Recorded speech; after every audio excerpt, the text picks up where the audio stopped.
Poor mother takes her daughter to celebrate her birthday with only $10, but a young billionaire sees everything and does something unexpected. Maya counted the coins for the fourth time, spreading them across the kitchen table.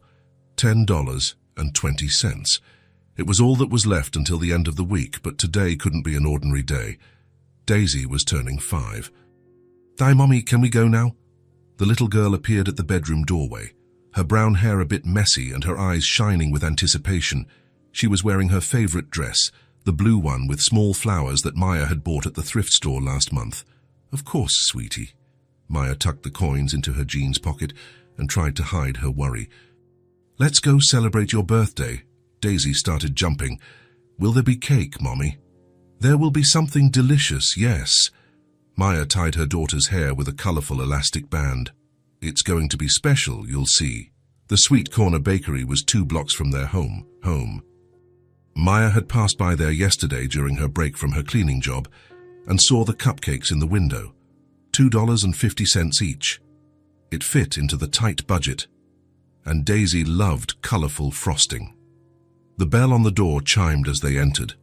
The smell of fresh bread and cinnamon filled the air. Daisy ran to the glass display case, pressing her face against the cold surface. "Wow, Mommy, look at all the sweets." Maya walked over, her eyes already drawn to the cupcake section at the bottom of the display.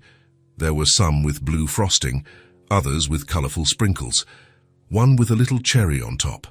Perfect for a simple 5-year-old's party. "Hey, which one do you want, Princess?" "There's this blue one here, very pretty." Maya pointed to a small cupcake, trying to sound excited. But Daisy wasn't looking where her mother was pointing. Her eyes were fixed on something much bigger, much more elaborate. In the center of the display, under a clear glass dome, was a round cake covered in soft pink frosting. Small sugar roses decorated the edges in darker shades of pink, and on top, golden cursive letters said, "Happy Birthday." It was the kind of cake that appeared in movie parties, perfect and enchanting.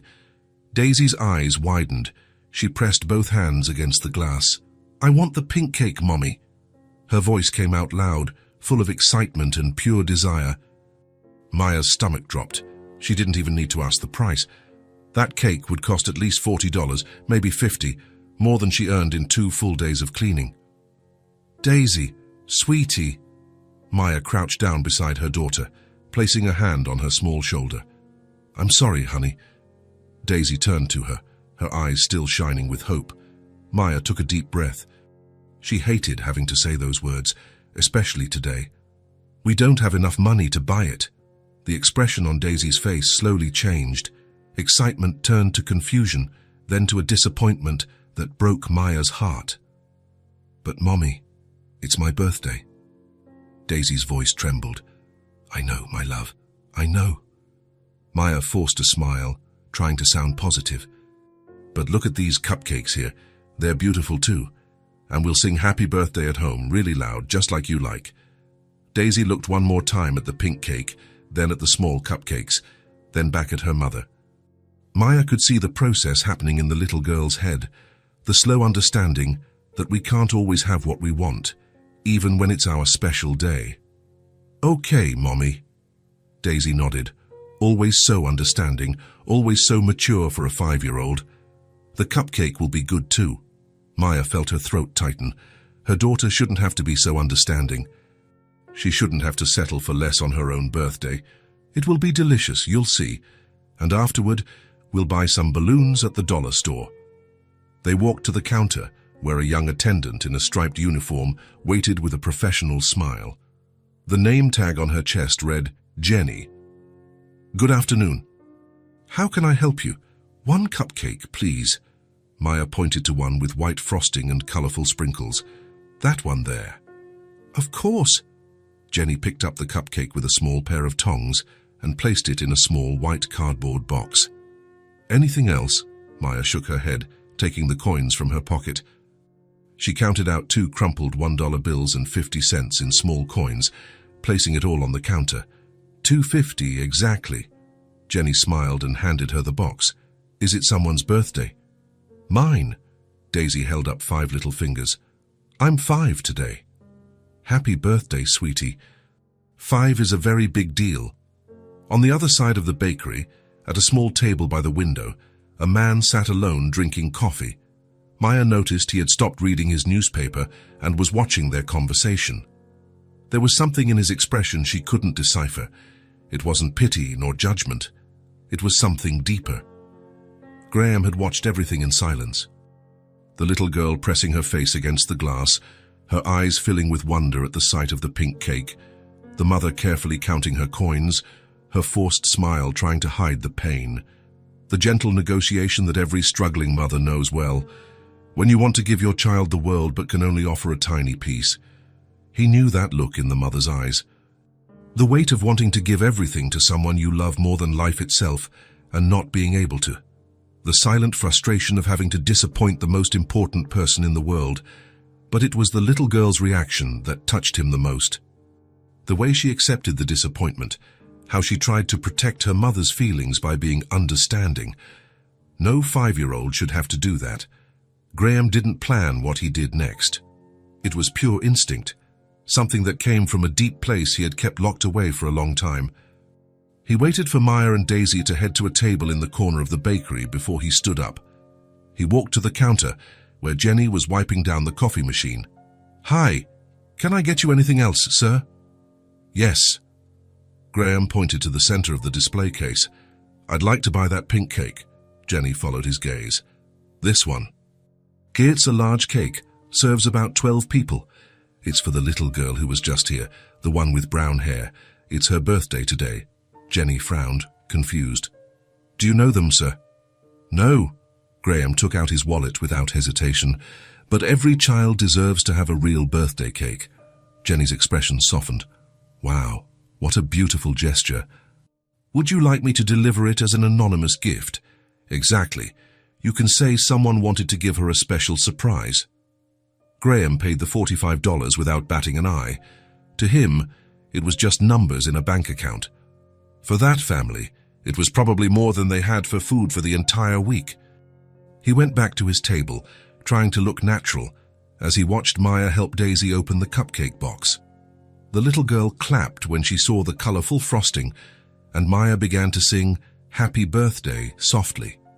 A few people in the bakery joined in, and Daisy smiled radiantly, bouncing in her chair. It was then that Jenny approached their table, carefully carrying the pink cake on a tray. "Excuse me," she said, placing the cake on the table with great care. "This cake is for the birthday girl." Daisy stopped chewing her cupcake, her eyes growing so wide that Maya was afraid they might pop out. "For me?" Daisy's voice came out in a disbelieving whisper. "Of course. Someone wanted to give you a very special surprise for your birthday." Maya looked around the bakery, completely lost. "But who? I don't understand." "It was an anonymous gift." Jenny smiled, clearly moved to be part of that moment. "Someone saw it was your birthday and wanted you to have a truly special day." Daisy started jumping in her chair, clapping her hands. "Mommy, it's the pink cake, it's the pink cake, just like the one I wanted." Maya felt her eyes fill with tears. How long had it been since she had received kindness from a stranger? How long had it been since someone did something special for them without expecting anything in return?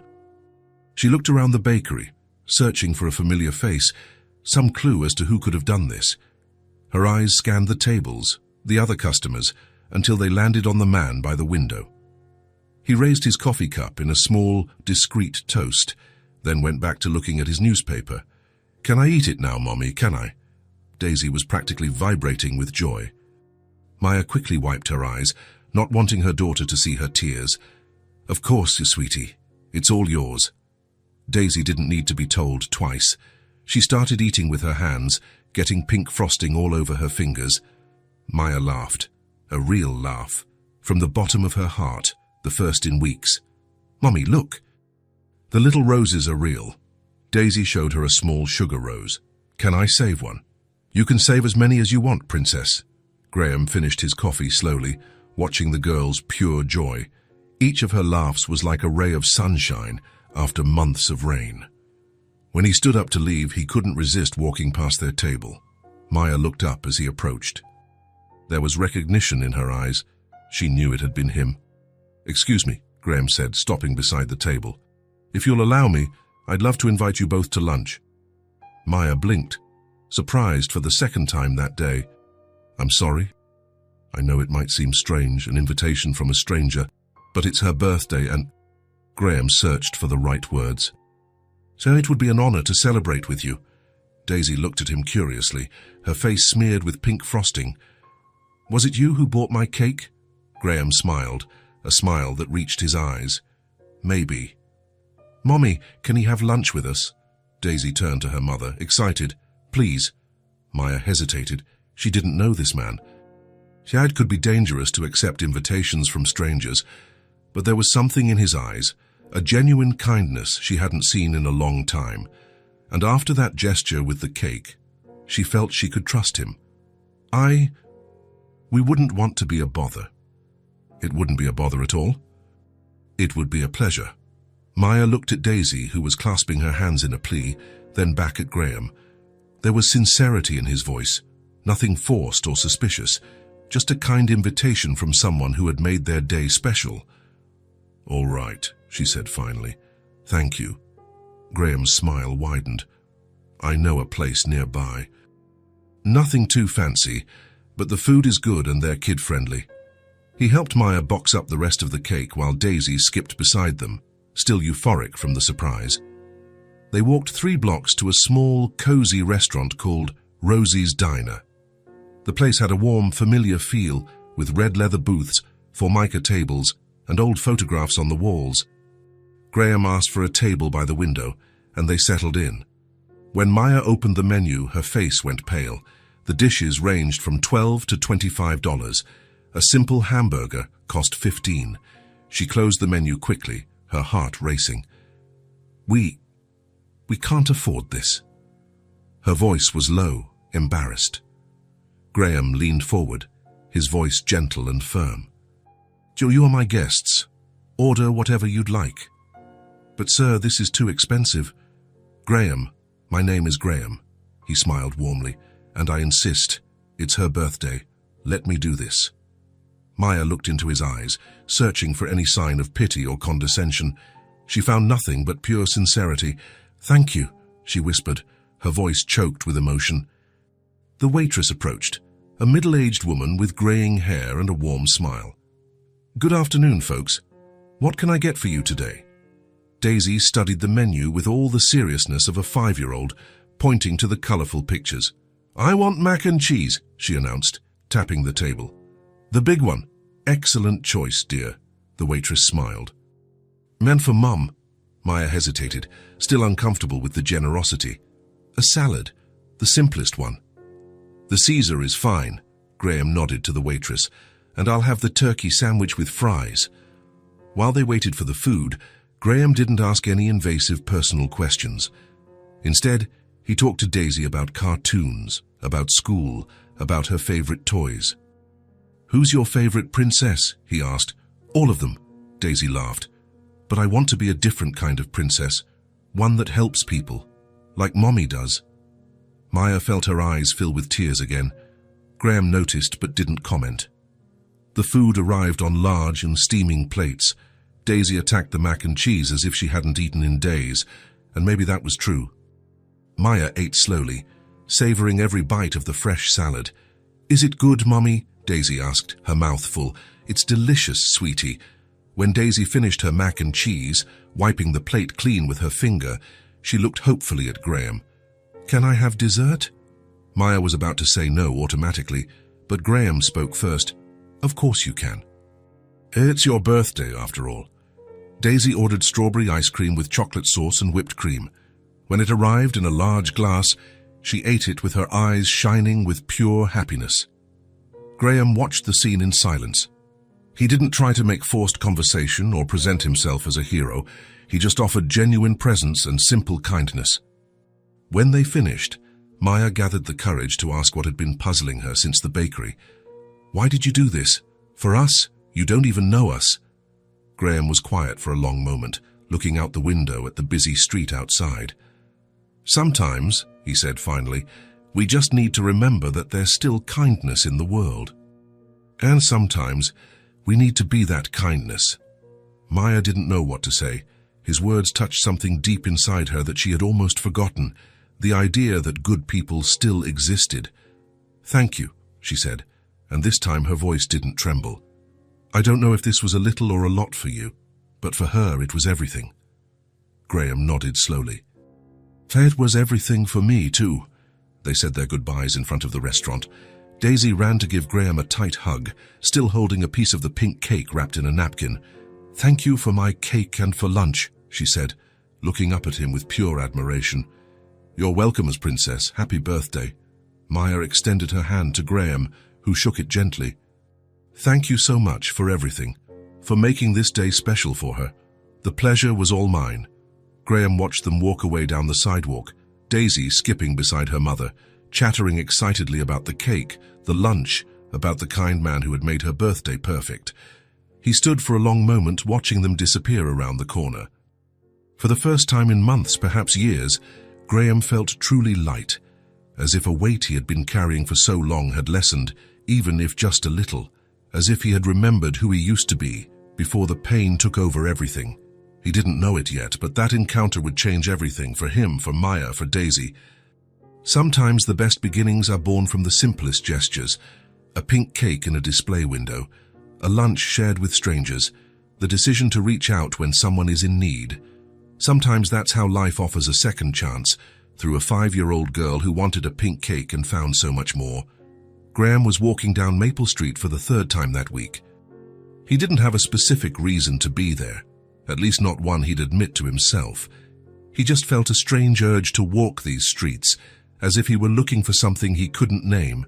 He had spent the last 3 days thinking about them, about the 5-year-old girl who wanted a pink cake, about the mother who counted her coins so carefully, the way Daisy had eaten her mac and cheese, as if it were the best thing in the world. Maya's smile when she saw her daughter happy. It didn't make sense. He didn't know them. He didn't even know their last names. But there was something about that encounter that had stirred him in a way he couldn't explain. It was a Thursday afternoon, the sun casting long shadows on the sidewalk. Graham turned the corner of Oak Avenue, already thinking about heading home, when he saw them. Maya and Daisy were walking down the sidewalk hand in hand. Maya was carrying a plastic grocery bag, probably a few basic items. Daisy was skipping beside her, making her mother laugh with some animated story. Graham's heart sped up. This was exactly what he had been looking for, without even knowing it. Daisy was the first to spot him. Her eyes widened, and she stopped skipping. "Mommy!" she yelled, pointing in his direction. "It's the pink cake man!" Maya looked up, following her daughter's gaze. When she saw Graham, her face lit up with a genuine smile of surprise. Daisy let go of her mother's hand and ran toward him, her little sneakers pattering on the concrete. "Hi, hi!" She stopped in front of him, breathless but radiant. "Do you live around here?" Graham smiled, crouching down to her level. "Not exactly. I was just taking a walk." "Taking a walk?" Daisy tilted her head. "My mommy says grown-ups don't take walks for no reason." Maya approached, still smiling. "Daisy, don't be nosy." "It's all right," Graham laughed, standing up. "She's right. I was walking for no specific reason." Maya studied him for a moment. There was something in his eyes that suggested she understood more than she was letting on. As if she knew he had been looking for them, even if he wouldn't admit it himself. "What a nice coincidence," she said. "We were just coming back from shopping." Daisy picked out cereal with marshmallows. "They have little pink hearts," Daisy added, proud of her choice. Graham smiled. Excellent taste. There was a moment of comfortable silence between them. Maya adjusted the bag on her shoulder, seeming to consider something. "Graham," she said finally, "would you like to come up for a coffee? It's just black coffee, but it comes with conversation." The simplicity of the invitation touched him. No formalities, no pretenses, just a sincere offer of hospitality. "I'd love that," he replied. They walked together to a small 3-story building. The paint on the walls was peeling in some places, and clothes were hanging on the balconies, but the place had a familiar, welcoming feel. Maya led them up to the 2nd floor, stopping in front of a blue door with the number 2B. "Welcome to our castle," she said with a slightly shy smile. The apartment was small but impeccably clean. A simple living room connected to a tiny kitchen. Graham noticed the furniture was sparse but well cared for, a second-hand couch covered with a colourful throw, a coffee table with a few stacked magazines, a small TV on a makeshift shelf of cinder blocks and planks. On the walls, Daisy's drawings were hung with tape. Houses with smoking chimneys, giant flowers, families of stick figures under smiling suns. "Daisy, can you go play in your room while Mommy makes coffee?" Maya said, taking off her shoes. "Can I show Graham my drawings first?" Maya looked at him, seeking approval. "Of course you can," Graham said. "I'd love to see them." Daisy led him to the living room wall, proudly pointing to each work of art. "This one is me and Mommy at the beach. We've never been, but I imagine it's like this." Graham studied the drawing, two stick figures under a yellow sun with blue waves in the background. "It's beautiful. You two look happy there." "We are happy," Daisy said with conviction, "even without going to the beach." Something about that simple statement made Graham's chest tighten. Maya had disappeared into the kitchen, and Graham could hear the sound of water boiling and the clinking of cups. "Graham," Daisy whispered, moving closer to him. "Do you like my mommy?" The question caught him off guard. "What do you mean? You're nice to her, and not everyone is nice to her." Before Graham could answer, Maya returned carrying a tray with 2 steaming cups and a glass of juice for Daisy. "Daisy, go play for a little bit. The grown-ups are going to talk." "Okay." Daisy took her juice and headed for her room, but stopped at the door. "Graham, are you staying for dinner?" Maya blushed. "Daisy, it's okay," Graham said quickly. "Thanks for the invitation, but I don't want to intrude." "Can he stay, Mommy, please?" Maya hesitated, then smiled. "If he wants to, of course. I'd love to," Graham replied, and realized he was being completely sincere. Daisy cheered and disappeared into her room. Maya gestured toward the small balcony that overlooked the back of the building. "Want to sit outside? The coffee's better with a little fresh air." The balcony was tiny, with just 2 plastic chairs and a few plants in makeshift pots. From there, they could see the backyard, where other children played among clotheslines. Maya served the coffee and sat down, sighing lightly. "Thank you," Graham said, holding the warm cup between his hands, "for inviting me." "Thank you." "For everything. Daisy still talks about the pink cake every day." They sipped their coffee in silence for a few moments. It was a comfortable silence, with no pressure to fill every second with words. "Can I ask you something?" Maya said finally. "Of course. Why were you walking around here? You said you don't live nearby." Graham hesitated. How could he explain something he didn't fully understand himself? "Honestly, I don't know. I just felt like I needed to see how you were doing." Maya nodded slowly, as if that answer made sense to her. "And how are we?" Graham looked at her, brown hair tied back in a simple ponytail, tired but kind eyes, clean but clearly well-worn clothes. "You're doing well." "Tired, maybe. But, well, tired is a gentle way of putting it." Maya laughed without much humor. "But you're right. We're doing well." She paused for a moment, looking at the children playing below. "You know, I'm not used to having visitors. In fact, you're the first person to come in here in months." "Why is that?" Maya took a deep breath, as if making an important decision. "Because I don't have much to offer, and because—" She paused. "Because when you don't have much, you learn to be wary when someone is too kind." Graham waited, sensing there was more. "But you're different," she continued. "I don't know why, but you are." "Maya," Graham said softly, "you don't have to tell me anything you don't want to." "I know. But maybe I want to." She took another sip of coffee, gathering her courage. "Daisy will be 6 in a few months, and 6 years ago I was pregnant and alone." Graham kept his expression neutral, not wanting her to stop. "Her father. Well, when he found out about the pregnancy, he said he wasn't ready to be a dad. And he vanished. Literally. Moved to another city, blocked my number, disappeared." Her voice held no bitterness, just a resigned sadness. "My family. They didn't approve. They said if I insisted on having the baby, I'd be on my own. And I am." "On my own," Since then, I've made a living by cleaning.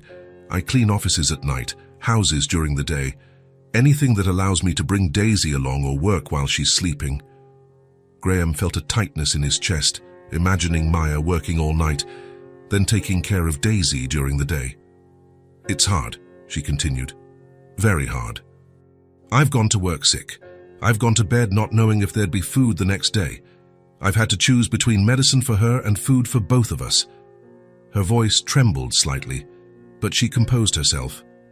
"But for her, I keep going, because she deserves a mother who fights, who doesn't give up."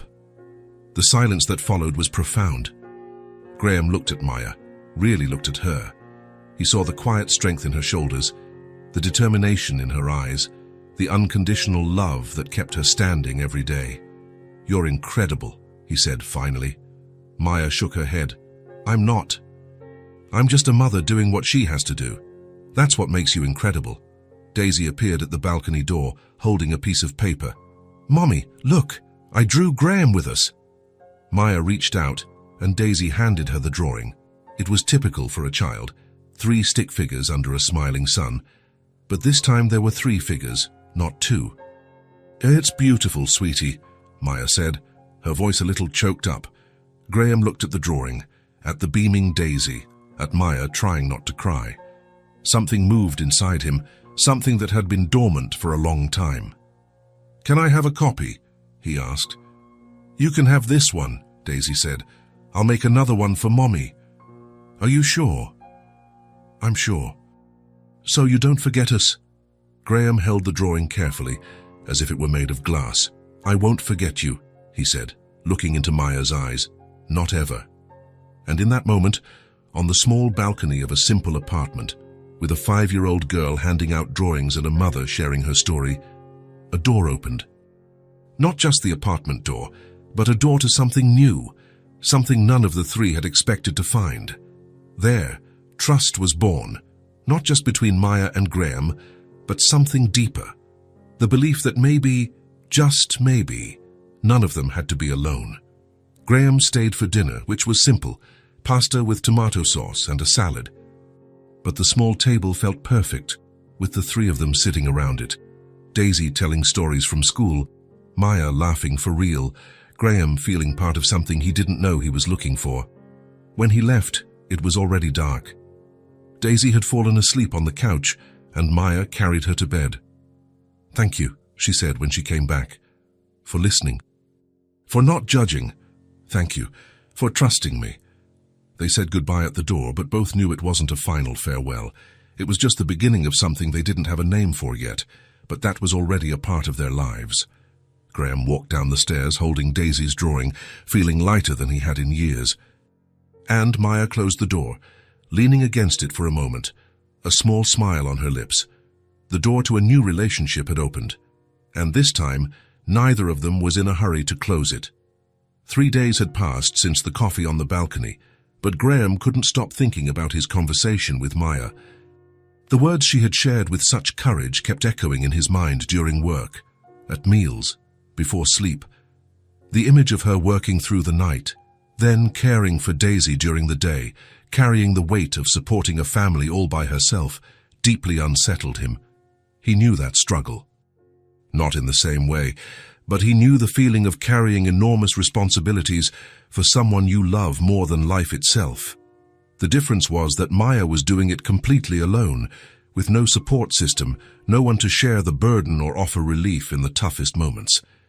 It was Saturday morning when Graham parked in front of the Westfield supermarket. The parking lot was bustling with families doing their weekend shopping, carts being pushed by parents with endless lists. Graham didn't have a specific list, just a growing need to do something useful, something that truly mattered. He grabbed a cart and started walking through the aisles, thinking carefully about what a mother and a 5-year-old child would need day to day.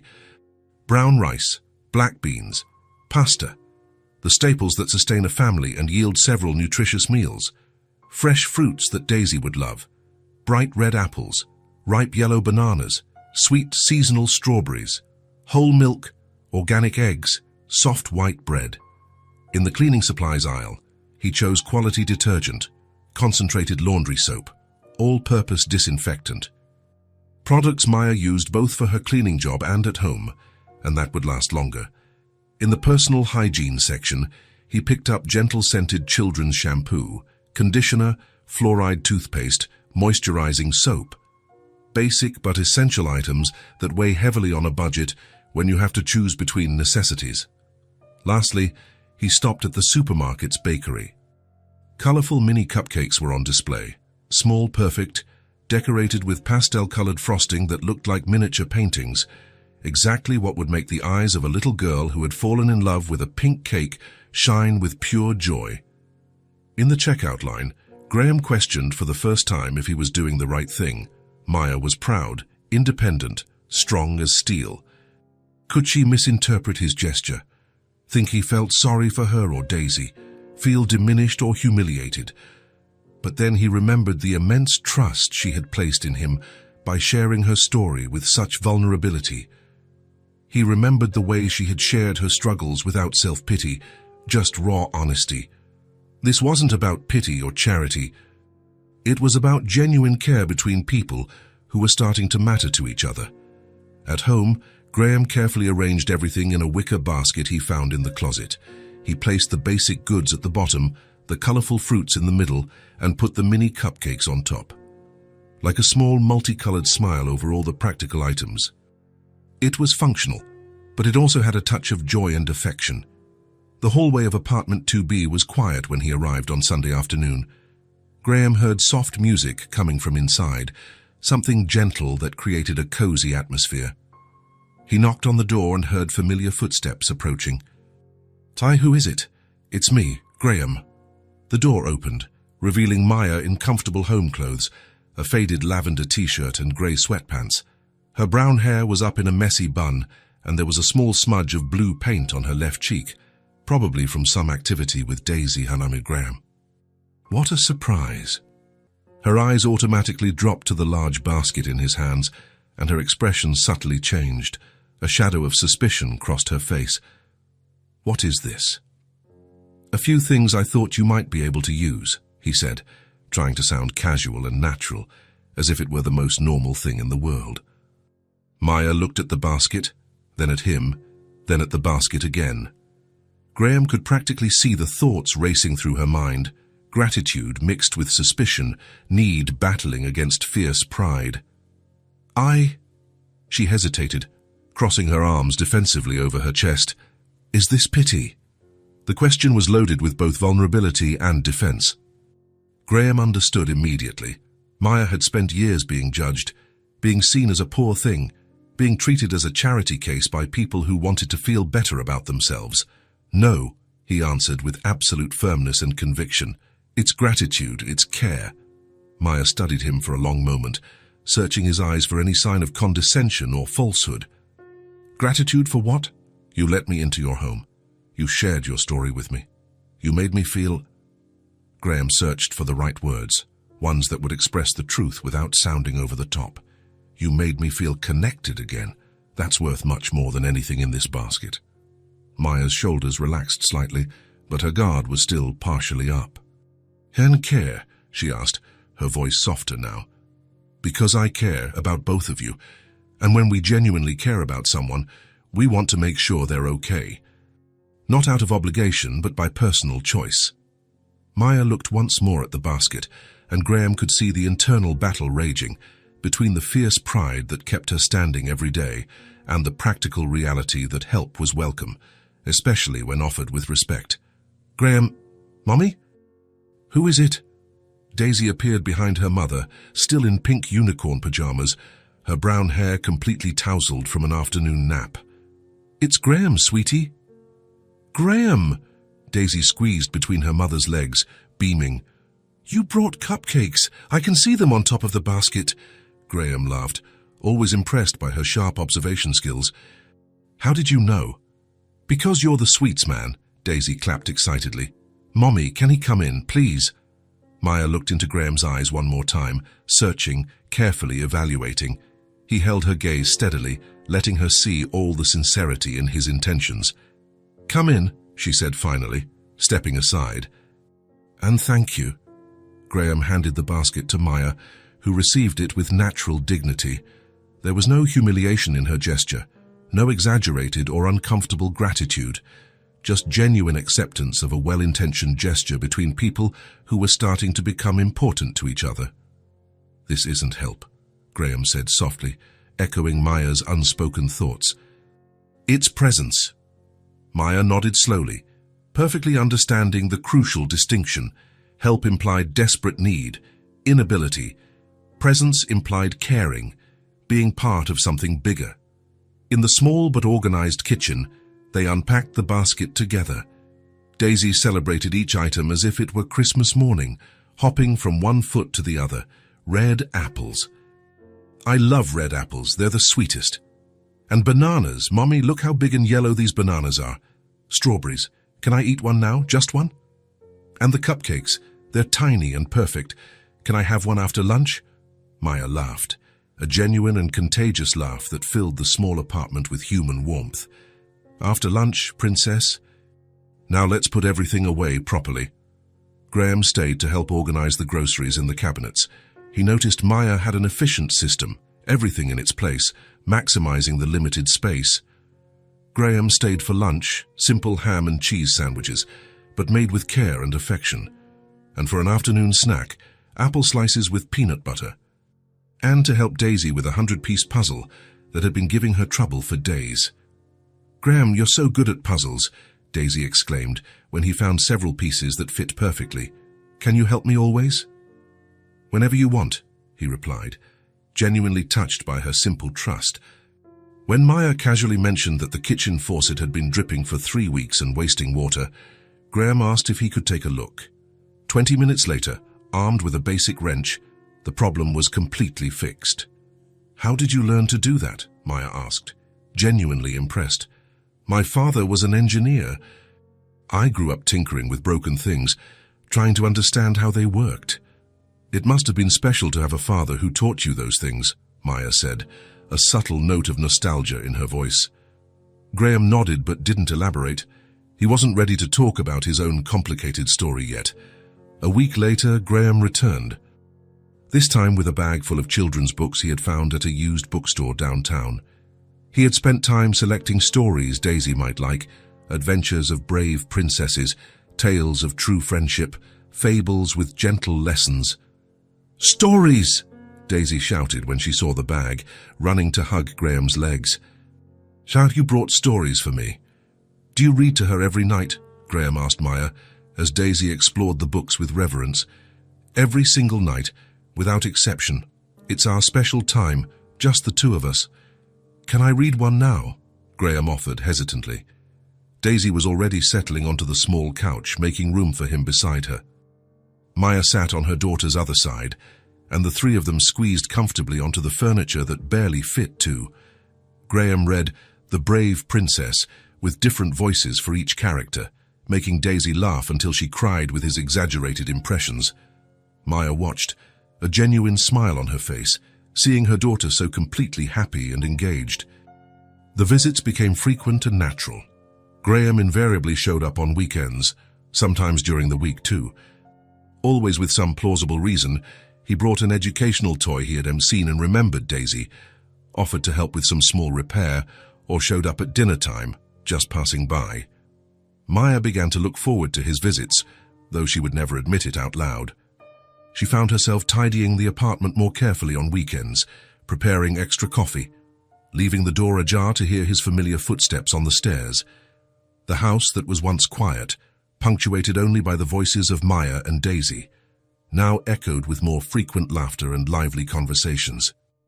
Graham had a special gift for making Daisy laugh.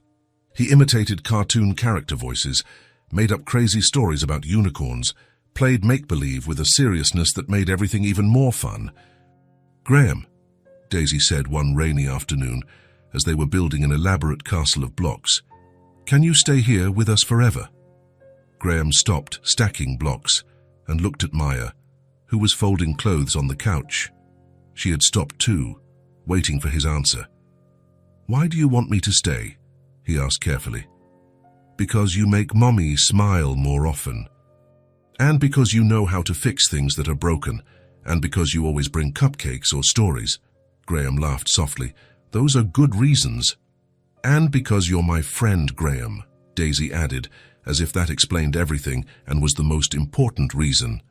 My friend Graham, he repeated, deeply touched by the simple declaration. Yeah. You're not like the other people who come here sometimes. You really stay, you play with me, you help Mommy. Maya stopped folding clothes, looking at her daughter in surprise. What other people, sweetie? You know, those women from social services. They're nice, but they just ask questions and leave. Graham stays. Graham felt a tightness in his chest. He didn't know there were social workers visiting regularly. Maya noticed his expression. It's protocol, she explained calmly. Single mother, low income. They check to make sure everything's okay. And is it? Graham asked with concern. It always has been, Maya answered firmly. Daisy is well cared for, well fed, well loved. They've never found any problems. But Graham is different, Daisy continued. He doesn't ask boring questions. He just stays.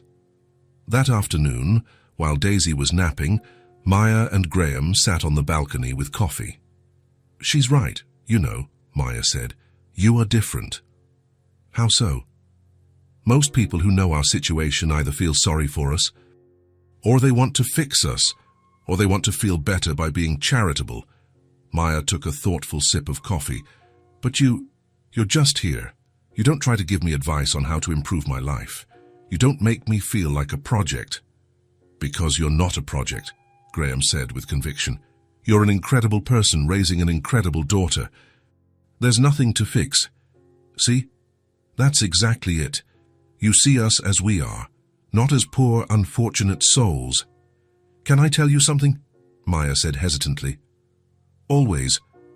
I find myself waiting for you to come. I shouldn't, because I don't want to depend on anyone, but I do. The admission was brave and vulnerable. Daisy does too. She asks every day if you're going to show up. And does that bother you? Graham asked. Maya thought for a moment.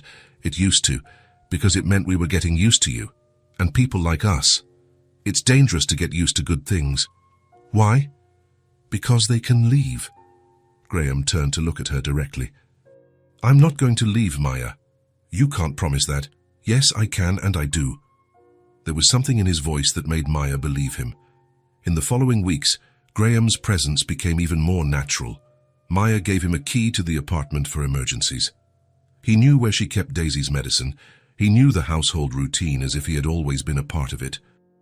When Daisy caught the flu, Graham showed up with soup and medicine. When the washing machine broke, he fixed it. When Maya had to work a double shift, he stayed with Daisy without a second thought. My friend Graham is picking me up from school today, Daisy announced to her teacher. As if it were a normal thing, Maya was no longer surprised. Graham had become a part of their routine. He was no longer a visitor who knocked on the door and waited to be invited in. He had his place at the dinner table, his spot on the couch, his reserved coffee cup. Daisy no longer needed to explain who he was. It's Graham, she would say, as if that explained everything, and it did. One evening, while they were watching a movie, Daisy fell asleep between Maya and Graham on the couch. Maya went to carry her to bed, and when she returned, she found Graham picking up the scattered toys. You don't have to do that, she said. I know, he replied, continuing. But I want to. Maya sat down, watching him. There was something moving about seeing this man choose to spend his time picking up toys in a small apartment. Graham, yes. Thank you for everything. He stopped and looked at her. Thank you for letting me be a part of this. And it was true. Maya had let Graham not just into her home, but into her life, and he had chosen to stay. He was no longer a visitor. He was a part of the morning routine when he helped Daisy get ready, part of the afternoon's reading stories, part of the evenings having dinner together, part of the family that none of the three had planned, but that all had chosen to build. It was a Thursday afternoon when Graham arrived at apartment 2B with a different expression. Maya noticed it immediately. There was something in his eyes, a mix of nervousness and determination she hadn't seen before. Hi, Graham. Daisy ran to hug him, as she always did. Did you bring anything today? I brought an idea, Graham replied. smiling at the girl but looking at Maya. Maya served coffee at the small kitchen table, while Daisy busied herself with her coloring books on the living room floor. Graham stirred his cup, clearly gathering his thoughts. "Maya," he said finally, "can I ask you a question?" "Of course." "Have you ever thought about changing jobs?" The question caught Maya off guard. She stopped drinking her coffee, studying his face. "Why?" Graham took a deep breath. "I want to show you something. My company. If you'd like, of course." Maya frowned. "Your company?" "Yeah. I never really told you about my work. I have an architectural consulting firm, small but stable." Maya nodded slowly. She had wondered about Graham's job, but never wanted to seem intrusive. "And why do you want me to see it?" Graham hesitated for a moment. "Because maybe there's something there that might interest you." The following Saturday, Maya left Daisy with the downstairs neighbor and went with Graham to the city center. The building where the company was located was modest but well kept. 3 floors of glass and brick, with a discreet sign at the entrance, "Morgan & Associates, Architectural Consulting." "Are you Morgan?" Maya asked. "My last name," Graham confirmed, opening the door for her. The office was welcoming. Plants in the windows, organized desks, a few people working quietly even on a Saturday. Graham greeted a few employees. They all seemed to genuinely like him. "This is the archive," Graham said, stopping in front of a large room filled with organized file cabinets. "All the projects from the last 15 years are in here. Blueprints, contracts, documents." Maya looked around. It was a job that required organization, attention to detail, but nothing impossible. "It's a lot of work for one person," Graham continued. "My assistant handles it along with other things, but it's becoming too much." Maya began to understand where he was going with this. Graham." "Wait, let me finish." He turned to her. "I need someone to specifically manage the archives, organize, catalog, digitize old documents. It's a full-time job, Monday to Friday, 9 to 5, salary of $1,400 a month plus benefits." Maya felt her stomach clench. $1,400 was more than she made in 2 months of cleaning. "And why are you offering me this?" "Because you're competent, because you're organized, because you deserve stability." Maya shook her head. "I don't want to depend on anyone." The response was automatic, a defense she had built up over the years. Graham looked her directly in the eye. "You've been depending on yourself for a long time. This is just a door. You decide if you want to walk through it." Maya walked to the window, looking at the busy street below, people coming and going, each with their own purpose. What if it doesn't work out? What if I'm not good enough? What if it does work out? What if you're better than you imagine? Maya turned to him. "This is charity, Graham." "It's not. It's a job offer for someone who is qualified." Graham stepped closer. "Maya, you've cleaned offices for years. You know how to keep things organized, how to handle important documents. You have all the necessary skills, but you're only offering because what? Because I care about you and Daisy? Yes, I care. But that doesn't make the offer any less real or less deserved." Maya was silent for a long moment. "I don't have a college degree." "You don't need one. You have something better, practical experience and responsibility." "What if people think it's favoritism?" "People will think whatever they want. What matters is that you know you deserve this opportunity." Maya returned to the window. Below, she saw a woman with a small child walking down the sidewalk. The woman looked tired, but determined. "Can I think about it?" "Of course. Take as much time as you need." On the way back home, they were mostly silent. Maya looked out the car window, lost in thought. "Graham," she said as they neared the apartment. "Yes? Why do you do this for us?" Graham parked in front of the building and turned off the engine. He was quiet for a moment. "Because you reminded me that there's still kindness in the world, and because you've become important to me. Very important." That night, after Daisy went to sleep, Maya sat on the balcony with a cup of tea thinking, $1,400 a month would mean a better apartment. It would mean not having to choose between food and medicine. It would mean being able to buy new clothes for Daisy. But it would also mean accepting help from Graham in a different way. It would mean trusting that he wouldn't change his mind. The next morning, Maya made her decision. "Mommy," Daisy said, munching on cereal, "you're looking thoughtful." "I'm thinking about something important, sweetie." "What is it?" Maya sat down next to her daughter. "Maybe Mommy is going to work at a new place." Daisy's eyes widened. "Where?" "At Graham's office, taking care of important papers." "Is that a good thing?" Maya smiled. "I think so, Princess. I think it could be a very good thing." When Graham arrived that afternoon, Maya was waiting for him.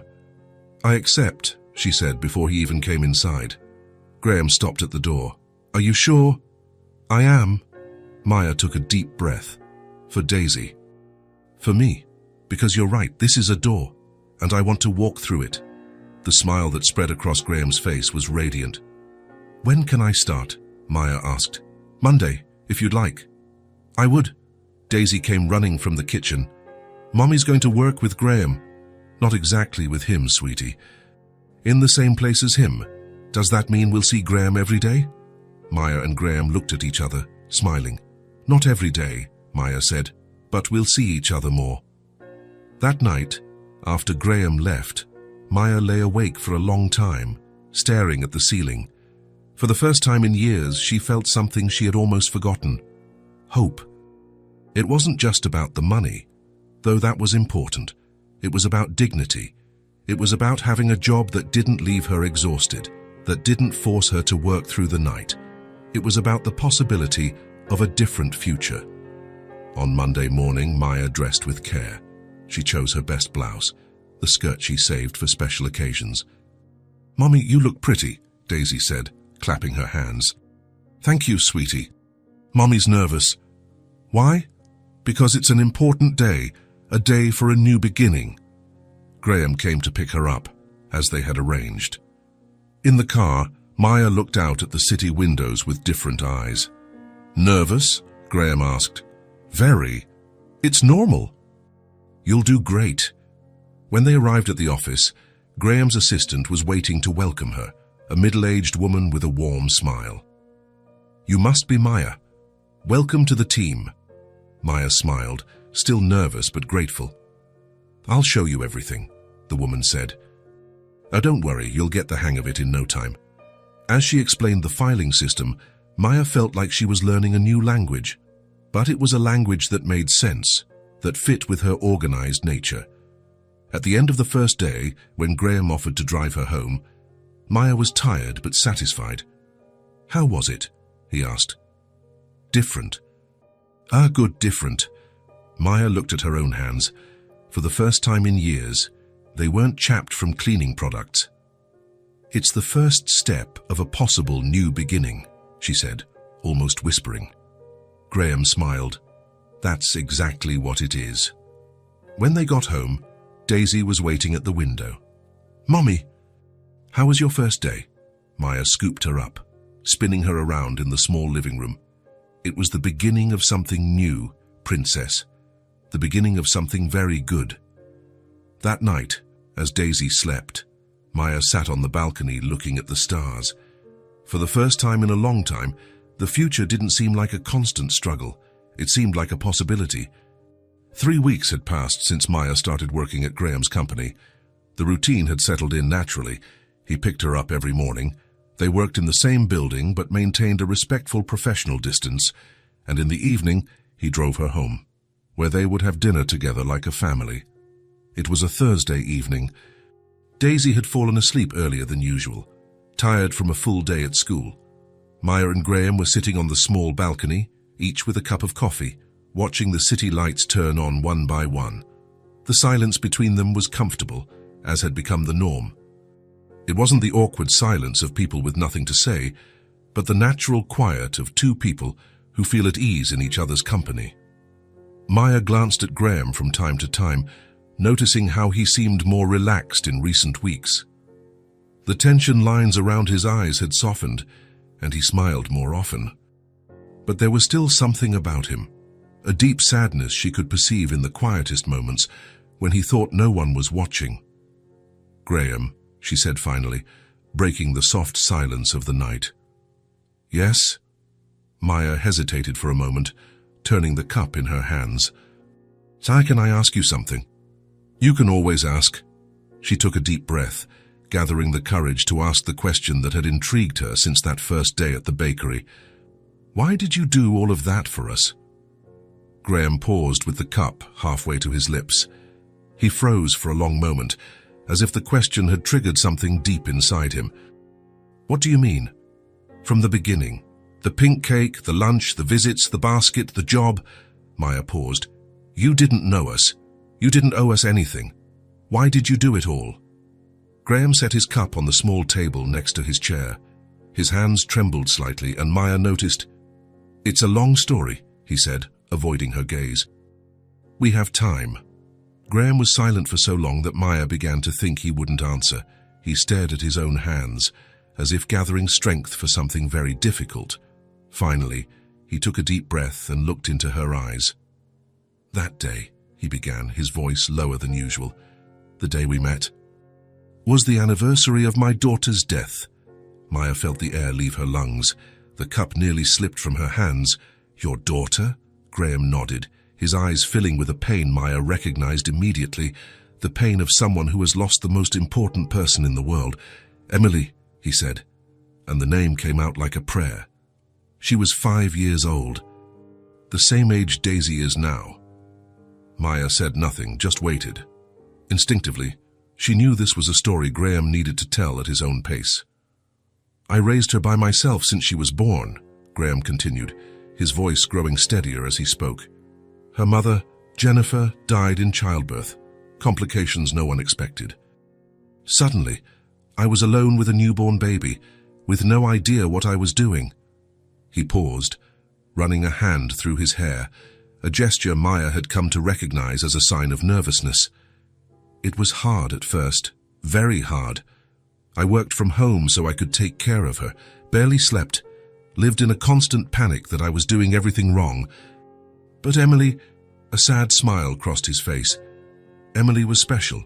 She lit up everything around her." Maya felt tears welling up, imagining a young, lonely Graham caring for a baby. "Like Daisy," she whispered. "Exactly like Daisy," Graham confirmed. The energy, the curiosity, the way she asked questions about everything. Emily loved stories. She loved to draw. She loved cupcakes. His voice broke on the last word, and Maya understood why Graham always brought sweets for Daisy. "When she was 4, Graham continued after a moment, Emily started getting tired frequently. At first we thought it was normal, an active child who played too much, but then other symptoms appeared. Weight loss, aches, constant fevers." Maya closed her eyes, already anticipating what was coming next. She was diagnosed with leukemia, a rare, aggressive form. Graham's voice was controlled now, as if he had told this story to himself so many times he had found a way to recount it without completely falling apart. "They said the chances were slim, but there were treatments, that there was hope. Graham, she fought for a whole year, a year of hospitals, chemotherapy, surgeries. She was so brave, Maya, so strong. Even when she was too weak to get out of bed, she would smile at me and say she was going to get better."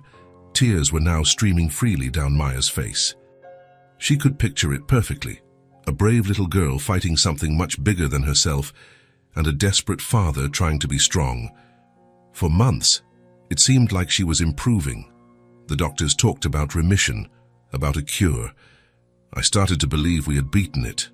Graham paused, taking a deep breath. But then the disease came back, more aggressive than before. Maya wanted to say something, anything, but she knew there were no words for this kind of pain. "In the last few months, I practically lived at the hospital. The company almost went bankrupt because I couldn't focus on anything else.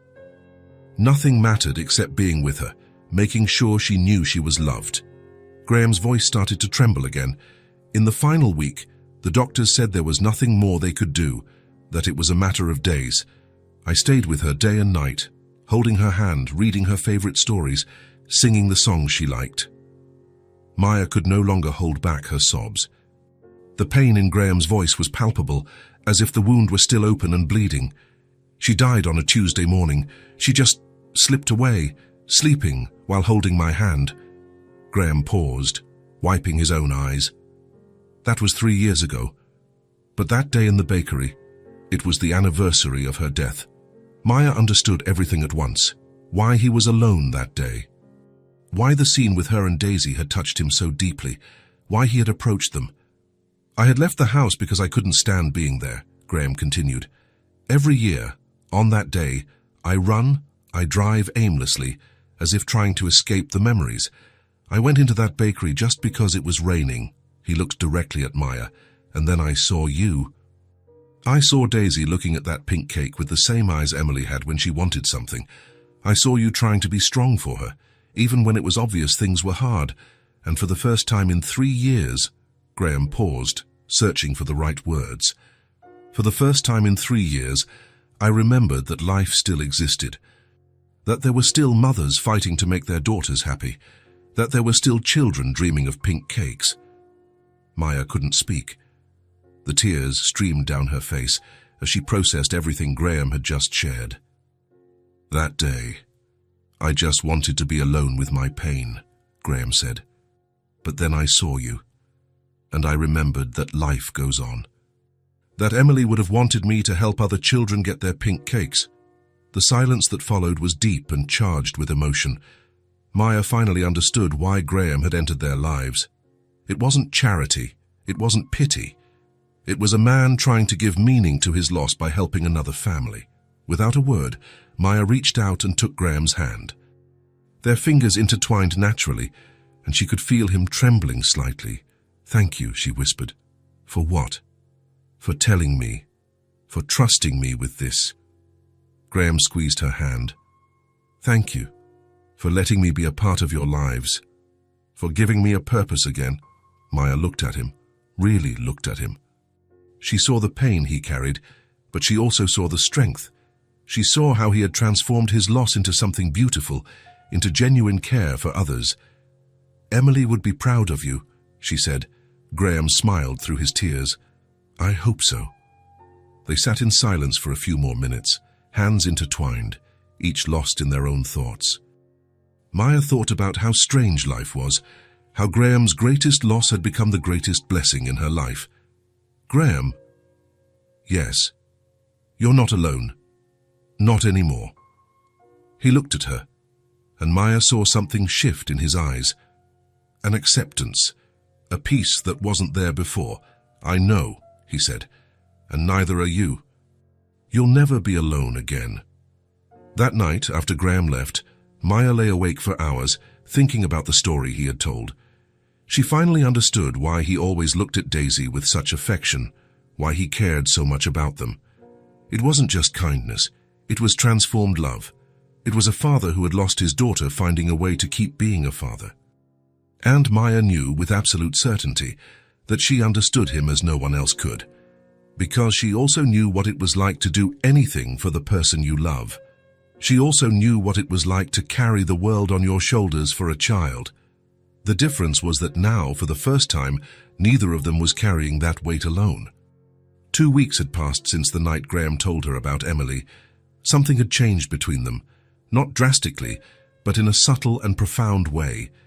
It was as if a door that had been ajar had swung wide open, allowing them to know each other more truly. Maya noticed small differences in Graham. He smiled more easily, especially when he was with Daisy. His visits, which once always had an excuse, now happened simply because he wanted to be there. And Maya had stopped being surprised when she heard him in the kitchen making coffee while she was still getting ready. It was an ordinary Tuesday, one of those lazy autumn afternoons. Maya was folding laundry on the couch while watching Graham and Daisy at the kitchen table, hunched over the girls' homework. "No, Daisy," Graham said patiently. "Let's try again. How many apples are left if John ate 2 out of 5? 3, Daisy answered excitedly, making little marks on her paper. "That's right. You're so smart," Maya smiled, watching the scene. Graham had infinite patience with Daisy, explaining the problems as many times as necessary. It was impossible not to notice how his eyes lit up when the girl understood something new. "Graham," Daisy said suddenly, dropping her pencil, "are you staying for dinner tonight?" "If your mom lets me, of course I am. She always lets you." Daisy laughed. You practically live here. Graham paused, his pencil suspended in mid-air. Maya also stopped folding laundry. There was a simple truth in Daisy's innocent observation. It's true, Graham said finally, smiling. I practically do live here. And I like it, Daisy declared. It's more fun when you're here, and Mommy is happier too. Maya felt her cheeks flush. It was true. She was happier when Graham was around. There was something about his presence that made the house feel more complete. Daisy, finish your homework, Maya said softly. Graham helped with a few more exercises. When Daisy finished and ran to get her toys, Graham remained seated, looking thoughtfully at the girl's notebook. Maya approached, pouring him some coffee. What are you thinking about? Maya asked, sitting down beside him. Graham was quiet for a moment. Then, without looking up from the notebook, he said, Emily was learning to add when she got sick. She loved the problems with pictures. Ice creams, flowers, animals. Maya felt her chest tighten. It was the first time Graham had mentioned Emily spontaneously since that night. Daisy likes the pictures too, Maya said softly. I know, were very similar. Graham looked up at Maya. Sometimes, when I'm helping Daisy, I think about what it would have been like to help Emily with the same things. His voice held no sadness, just a gentle melancholy. Emily would have loved to meet Daisy, Maya said. She would have, Graham agreed, smiling. They would have been great friends. Just then, Daisy ran back in, carrying a doll and some books. Graham, do you want to play school with me? I'm the teacher. Of course, Graham stood up immediately. But I'm a very naughty student. Daisy burst out laughing. That's okay, I'll teach you how to behave. Maya watched the two of them settle on the living room rug, Daisy organizing her materials with comical seriousness, while Graham sat on the floor. All right, mister. Graham, Daisy said in an authoritative voice, today we are going to learn about unicorns. Unicorns are a very important subject, Graham replied with complete seriousness. There was something touching in seeing Graham completely surrender to Daisy's fantasy, asking questions about unicorns as if it were the most natural thing in the world. After an hour of a class, Daisy decided she wanted to draw. Graham joined her at the table, each with their own paper and colored pencils. What are you going to draw? Daisy asked. I'm going to draw a family, Graham said. What kind of family? A happy family. Maya glanced discreetly at Graham's drawing. He had drawn 3 figures holding hands. Above them, a smiling sun and fluffy clouds. How beautiful, Daisy exclaimed. It's just like mine.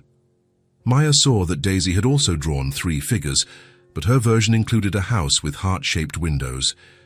Do you know what our drawings have in common? Graham asked. What? All 3 people are smiling. That's because they're happy, Daisy explained. Happy families always smile. Graham looked at Maya. Their eyes met, and there was something in that look that made her heart race. Daisy, Graham said softly, can I tell you a secret? Yes. Daisy perked up.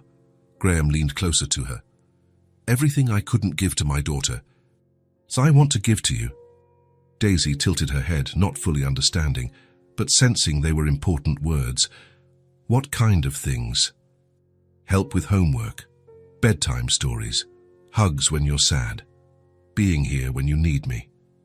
Maya felt her eyes fill with tears. She could see the emotion on Graham's face, the absolute sincerity. And you want to give those things to me? Daisy asked. If you want to receive them, I do. Daisy smiled radiantly. And can I give you things too? What kind of things? Drawings and hugs, and I can share my toys, and I can teach you about unicorns. Graham laughed, a genuine laugh. It would be an honor to learn about unicorns from you.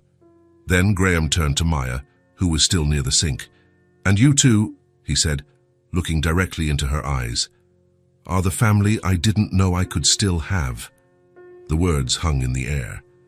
Maya felt as if time had stopped, as if that moment would be crystallized forever. She didn't know what to say. There were no words to express what she felt.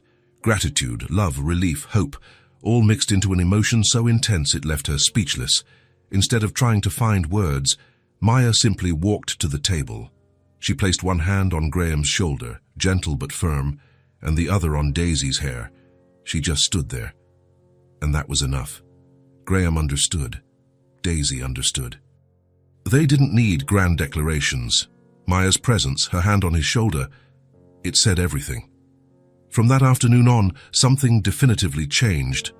Graham was no longer an occasional visitor. He became part of the daily routine, part of the structure that supported this small family. The following mornings, Maya would wake up to the sound of Graham in the kitchen, making coffee and packing Daisy's lunch. He had memorized how she liked her coffee, strong, with just 1 spoonful of sugar. "Good morning," Maya would say as she came down, already dressed for work.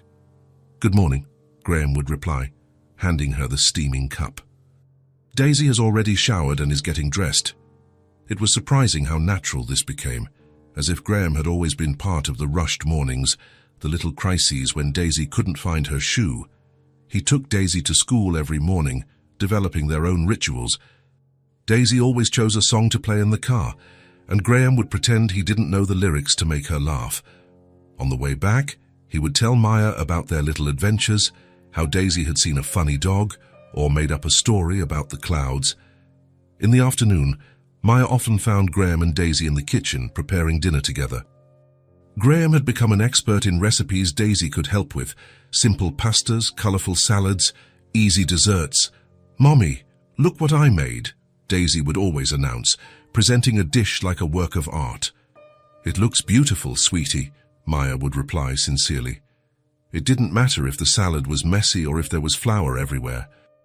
What mattered was Daisy's smile and Graham's infinite patience. On weekends, Graham would show up with flowers, never expensive arrangements, but small, simple bouquets, white daisies, yellow tulips, sometimes branches from a flowering tree. "To brighten up the house," he would say. But Maya knew it was another way for Graham to say he cared, that he thought of them even when he wasn't there. He also started helping with the bills, not taking over Maya's responsibilities, but offering support. When the electricity bill came in high, he simply paid it without a fuss. When Daisy needed new shoes, he showed up with a discreet bag. Maya resisted at first, but Graham had learned how to offer help while preserving her dignity. "It's not charity," he would always say. "It's family, taking care of family." And it was true. At some point, they had become a family, not on paper, but in all the ways that mattered. Graham hadn't saved Maya and Daisy. They didn't need saving. They were strong, resilient, capable. What he had done was something more subtle. He had added to them. He had added his presence, his care, his love to the life they had already built. Maya realized this one Thursday evening when the three of them were on the couch. Daisy had fallen asleep between them, her head on Maya's lap and her feet stretched out to Graham. It was a completely ordinary scene, but Maya looked around at the tidy but lived-in room, the flowers on the table, Daisy's drawings on the fridge, and realized that this was happiness. Not the dramatic happiness of movies, but the quiet happiness of everyday life.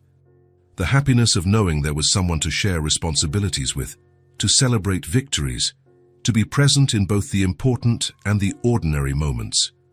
Graham had found a way to honor Emily, not by trying to replace her, but by allowing love to expand. And Maya had learned that accepting love didn't diminish her independence, it strengthened it.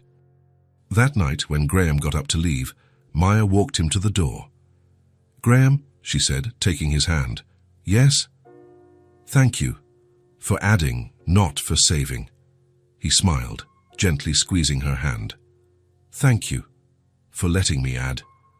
When the door closed, Maya stood there for a moment, smiling. For the first time in a long time, she wasn't worried about tomorrow. She knew that, no matter what came, she wouldn't face it alone. They had become, without ceremony or official declaration, exactly what Graham had said: a family that chose to form, to care for each other, to love each other. And that, Maya realized, was the most beautiful kind of family there was. Summer was coming to an end when Graham brought up the proposal that would once again change Maya and Daisy's life. It was a Saturday morning, and they were having breakfast when he mentioned, almost casually, that he had visited a few schools the previous week. Schools? Maya asked, pausing with her cup halfway to her lips. Fire for Daisy, Graham explained, looking at the girl who was focused on making drawings in her cereal. I know she's doing well at her current school, but I thought maybe... Graham, Maya interrupted, her voice carrying a gentle warning tone. He understood immediately. It was that fine line they were still navigating between care and interference. Sorry, he said quickly. I didn't mean to decide anything. I just saw some options and thought you might want to take a look. Maya studied him for a moment. In the past few months, she had learned to distinguish between Graham's gestures that came from control and those that came from genuine love. What kind of schools? She asked, more softly. There's one in particular, Graham said, his spirits lifting. St. Mary's Elementary. It's 15 minutes from home. Has a great art program, smaller classes, and... He hesitated. And I'd like to pay for it. Maya sighed. Graham... I know, but listen. It's not about you not being able to afford it. It's about Daisy having the best opportunities possible. Can I see the new school? Daisy interrupted, finally paying attention. Maya looked at her daughter, then at Graham. There was an expectation in both of their eyes. Can we at least visit? Graham asked gently. 2 weeks later, Maya found herself walking through the halls of St. Mary's Elementary School, watching Daisy run ahead, fascinated by everything. The library with tall shelves, the art room with colorful easels, the playground with new equipment. What do you think, Princess? Maya asked when they finished the tour. It's beautiful, Daisy answered without hesitation. And the teacher said they have music class too. Maya looked at Graham, who was watching Daisy with that smile she had come to recognize, the smile of someone who wanted to give a child the world. All right, Maya said finally. Let's try it. Daisy's first day at St. Mary's was on a rainy Monday in September. Maya had taken the morning off work, and Graham was there too. The three of them walked to the classroom together, Daisy skipping with her new backpack. Are you going to be okay? Maya asked, crouching down. I will be, Mommy. I'm brave, remember? I remember. Maya smiled, fixing Daisy's hair. Actually, Graham interrupted gently, if you don't mind, I'd like to pick her up today. I want to hear how it went. Maya nodded, realizing how naturally Graham had become a part of all the important moments. At 3 o'clock, Graham was waiting at the gate with other parents. When Daisy came running towards him, her face lit up. He felt a wave of relief and joy. Graham! Graham! She shouted, throwing herself into his arms. It was amazing. My teacher is so nice, and I made a friend named Sophie. Graham picked her up, laughing at her excitement. Tell me all about it on the way home. They walked slowly to the car, Daisy chattering about every detail, the snack, the huge library, how she had helped a boy who was crying. You're very kind, Graham said, opening the car door. And Mummy always says kindness is free, so we can give it away as much as we want. Graham smiled, thinking about how Maya had raised such a wise little girl. On the way home, they stopped at a traffic light, and Daisy was quiet for a moment. Then, suddenly, she turned to Graham. Graham. Yes. She looked at him with that absolute sincerity that only children possess. I really like you. I wish you could be my dad. The world stopped. Graham felt as if all the air had been knocked out of his lungs. His hands gripped the steering wheel tightly. He couldn't breathe, couldn't process the devastating simplicity of those words. For a moment, he was transported back in time. He saw Emily saying, Daddy, for the first time. He saw Emily asking if he would always be her dad. He saw Emily in the hospital whispering, I love you, Daddy, for the last time. And now there was Daisy, offering him something he thought he would never have again, the chance to be a father again. Graham, Daisy said, worried by his silence. Are you okay? He looked at her through the mirror and saw that his own eyes were filled with tears. It was the most beautiful sentence he had ever heard, and also the most painful, because it meant Daisy saw him as a father. It meant she trusted him, that she loved him in a way he didn't know if he deserved. And at the same time, It meant she was missing something that he couldn't just give, not without it changing everything. Graham couldn't answer with words. Instead, when they got home, he got out of the car, opened Daisy's door, and simply held her hand, tightly and affectionately, like a father would. "I really like you too," he said finally, his voice hoarse. When they reached the apartment, Maya was waiting, eager to hear about the first day, but the moment she saw Graham's expression, she knew something had happened. "How was it?" she asked, picking Daisy up. "It was wonderful, Mommy. I'll tell you all about it after a snack." Daisy ran to the bathroom, and Maya turned to Graham, who was standing in the doorway, still processing. "What happened?" she asked softly. Graham looked at her, and Maya saw all the emotion in his eyes. She said.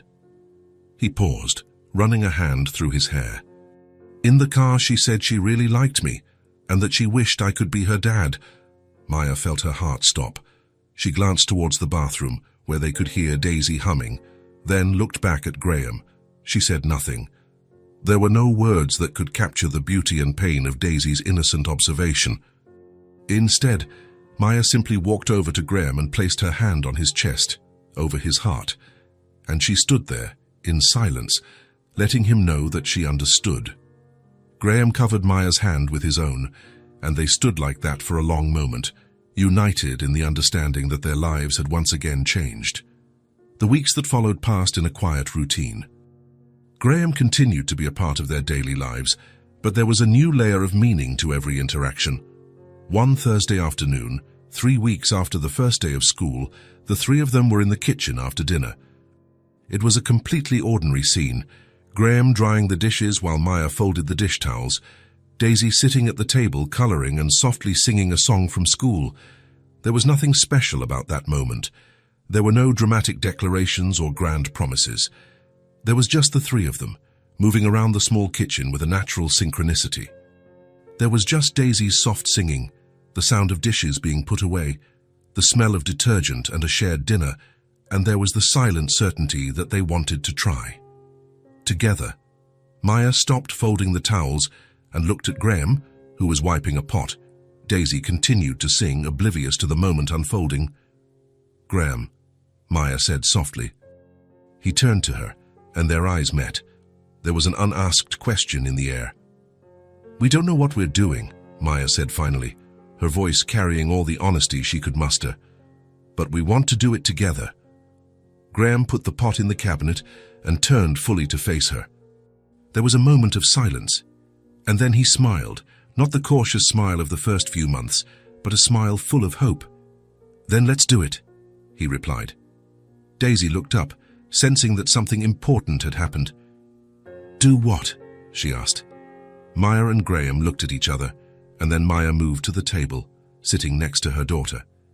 "We're going to be a family, sweetie," she said simply. "But aren't we already a family?" Daisy asked, confused. "We are," Graham said, joining them. "But now we're going to be a family on purpose." Daisy thought about it, then nodded as if it made perfect sense. "Okay," she said, going back to her drawing. "Can I draw us being a family on purpose?" Maya and Graham laughed, and Maya felt a peace she hadn't experienced in years. "Yes, you can, princess." That night, after Daisy went to sleep, Maya and Graham sat on the balcony, each with a cup of tea. "Are you sure?" Graham asked. "I'm sure," Maya replied without hesitation. "Are you?" "I'm scared," Graham admitted. But I'm sure. What are you afraid of?" "Of not being good enough, of not being able to replace what you've lost." Maya turned to look at him. "Graham, we haven't lost anything. We never had a father for Daisy.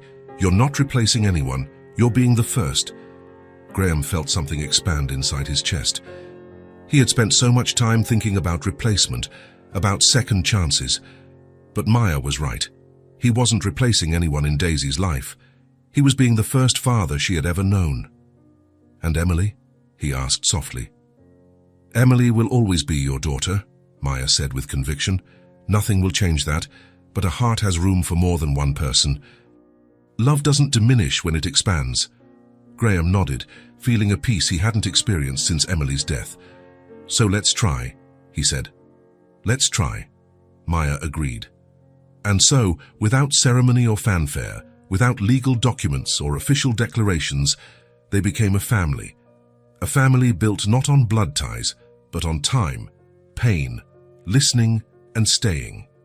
A family that had chosen to form day after day, decision after decision, moment after moment. A family that had learned that the truest love is built on small, everyday actions, on kind words, on the willingness to stay when it would be easier to leave. A family that knew they wouldn't always know what they were doing, but was certain they wanted to do it together. And maybe, in the end, that was all any family really needed. The will to try together one day at a time. If this story touched your heart, subscribe to the channel and turn on notifications so you don't miss the next ones. Leave a like because it helps this story get recommended to more people. See you in the next story.